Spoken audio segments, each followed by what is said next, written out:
Hi hello ನಮಸ್ಕಾರ ಸ್ನೇಹಿತರೆ, ನೀವು ನೋಡ್ತಾ ಇದ್ದೀರಾ cricket sports Kannada YouTube channel. ಇವತ್ತಿನ ಒಂದು ಬೆಂಕಿ ಅಪ್ಡೇಟ್ ಮಾಹಿತಿ ಏನೆಂದರೆ, ನಿನ್ನೆ ತಾನೇ ಮುಂಬೈ ಇಂಡಿಯನ್ಸ್ ತಂಡದ ವಿರುದ್ಧ ವುಮೆನ್ಸ್ ಪ್ರೀಮಿಯರ್ ಲೀಗ್ 2ನೇ ಸೀಸನ್ನಲ್ಲಿ RCB ತಂಡವು ತನ್ನ 4ನೇ ಪಂದ್ಯವನ್ನು ಆಡುತ್ತಿದ್ದು, ಅದರಲ್ಲಿಯೂ MI ತಂಡದ ವಿರುದ್ಧ ಯಾವೆಲ್ಲ ರೀತಿಯಾಗಿರುವಂಥ ಹೀನಾಯವಾದ ಪಂದ್ಯವನ್ನು ಸೋತಿದೆ. ಮತ್ತು ಪಂದ್ಯ ಸೋತ ನಂತರ ಬೆಂಗಳೂರು ತಂಡದ ನಾಯಕಿಯಾಗಿರುವ ಸ್ಮೃತಿ ಮಂದನಾರವರು ಏನೆಂದು ಹೇಳಿದ್ದಾರೆ ಎಂಬುದರ ಬಗ್ಗೆ ಫುಲ್ ಡೀಟೇಲ್ ಅಪ್ಡೇಟ್ ಮಾಹಿತಿಯನ್ನು ನಿಮಗೆಲ್ಲರಿಗೂ ಇವತ್ತಿನ ಒಂದು ವಿಡಿಯೋದಲ್ಲಿ ತೋರಿಸಿಕೊಡುತ್ತೇನೆ. ಅದಕ್ಕಿಂತ ಮುಂಚೆ ದಯವಿಟ್ಟು ನಮ್ಮ ಚಾನಲ್ ಸಬ್ಸ್ಕ್ರೈಬ್ ಮಾಡಿಕೊಳ್ಳಿ ಮತ್ತು ಬೆಲ್ ಐಕಾನ್ ಬಟನ್ ಕ್ಲಿಕ್ ಮಾಡಿಕೊಳ್ಳಿ, ಏಕೆಂದರೆ ಇದೇ ರೀತಿಯಾದಂಥ ಮುಂತಾದವು WPL ಹಾಗೂ IPL ಮತ್ತು RCBಗೆ ಸಂಬಂಧಪಟ್ಟಂತಹ ಅಪ್ಡೇಟ್ ವಿಡಿಯೋಗಳನ್ನು ನಿಮ್ಮ ಮುಂದೆ ಕಲ್ಪಿಸಿಕೊಡಲು ಸಾಧ್ಯವಾಗುತ್ತದೆ. ಸೊ ಬನ್ನಿ ಸ್ನೇಹಿತರೆ, ಇವತ್ತಿನ ವಿಡಿಯೋ ತುಂಬಾ ಇಂಟ್ರೆಸ್ಟಿಂಗ್ ಆಗಿದೆ. ವಿಡಿಯೋವನ್ನು ಕೂಡ ತನಕ ನೋಡಿ.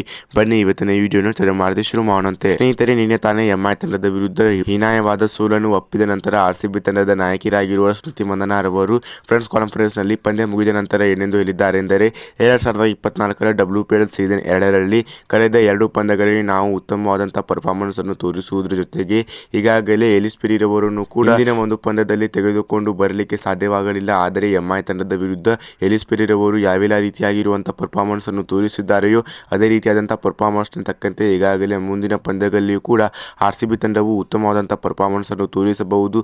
ಅದರ ಜೊತೆಗೆ MI ತಂಡದ ವಿರುದ್ಧ ಮತ್ತೊಮ್ಮೆ ಪಂದ್ಯವನ್ನು ಆಡುತ್ತಿದ್ದು RCB ತಂಡವು ಆ ಒಂದು ಪಂದ್ಯದಲ್ಲಿ MI ತಂಡದ ವಿರುದ್ಧ ಉತ್ತಮವಾದಂಥ ಪರ್ಫಾರ್ಮೆನ್ಸ್ ಅನ್ನು ತೋರಿಸಿ ತನ್ನ ಸೇಡನ್ನು ತೀರಿಸಿಕೊಳ್ಳುತ್ತೇವೆ ಎಂಬ ದೊಡ್ಡ ಸ್ಟೇಟ್ಮೆಂಟ್ ಅನ್ನು ಸ್ಮೃತಿ ಮಂದನಾರವರು ನಿನ್ನೆ ತಾನೇ ಪಂದ್ಯ ಮುಗಿದ ನಂತರ ಫ್ರೆಂಡ್ಸ್ ಕಾನ್ಫರೆನ್ಸ್ ನಲ್ಲಿ ಹೇಳಿದ್ದಾರೆ. ಸ್ನೇಹಿತರೆ, ನಮ್ಮ RCB ತಂಡದ ಬೆಂಕಿ ಆಟಗಾರರು ಈಗಾಗಲೇ ನಿನ್ನೆ ತಾನೇ MI ತಂಡದ ವಿರುದ್ಧ ಉತ್ತಮವಾದಂಥ ಪರ್ಫಾರ್ಮೆನ್ಸ್ ಅನ್ನು ತೋರಿಸಲು ಸಾಧ್ಯವಾಗಲಿಲ್ಲ. ಆದರೆ ಮುಂದಿನ ಪಂದ್ಯಗಳಲ್ಲಿಯೂ ಕೂಡ ಎಲಿಸ್ ಪೆರೇರವರ ತಕ್ಕಂತೆ ಎಲ್ಲ ಪ್ಲೇಯರ್ಸ್ಗಳು ಉತ್ತಮವಾದಂಥ ಪರ್ಫಾರ್ಮೆನ್ಸ್ ಅನ್ನು ತೋರಿಸಬಹುದಾ ಇಲ್ಲವಾ ಎಂಬುದರ ಬಗ್ಗೆ ನಿಮಗೇನಾದರೂ ಮಾಹಿತಿ ಇದ್ದರೆ ನಮ್ಮ ಚಾನಲ್ ಕಮೆಂಟ್ ಬಾಕ್ಸ್ನಲ್ಲಿ ಕಮೆಂಟ್ ಮಾಡಿ. ಇದೇ ರೀತಿಯಾದಂಥ ಮುಂತಾದ ಅಪ್ಡೇಟ್ ವಿಡಿಯೋಗಳಲ್ಲಿ ಸಿಗೋಣ. ಧನ್ಯವಾದಗಳು ಸ್ನೇಹಿತರೆ.